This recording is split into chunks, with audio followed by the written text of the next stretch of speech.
নভি মুম্বাইয়ের DY প্যাটিল স্টেডিয়ামে আগামী রবিবার 2 নভেম্বর 2025 আইসিসি মহিলা ক্রিকেট বিশ্বকাপের ফাইনালে মুখোমুখি হচ্ছে ভারত ও দক্ষিণ আফ্রিকা। এই ম্যাচের মাধ্যমে নিশ্চিতভাবে ক্রিকেটের নতুন বিশ্ব চ্যাম্পিয়নকে দেখবে বিশ্ব। হরমনপ্রীত কৌরের নেতৃত্বাধীন ভারত তাদের তৃতীয় বিশ্বকাপ ফাইনাল খেলবে।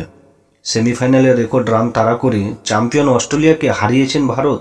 অন্যদিকে লরা উইলভার্টের নেতৃত্বে দক্ষিণ আফ্রিকা তাদের প্রথম বিশ্বকাপ ফাইনাল খেলতে নামছে। তারা ইংল্যান্ডকে বড় ব্যবধানে পরাজিত করে ফাইনালে উঠেছে। গ্রুপ পর্বে দক্ষিণ আফ্রিকার কাছে ভারত হারলেও ঘরের মাঠে ইতিহাস গড়ার সুযোগ রয়েছে ভারতীয় দলের সামনে।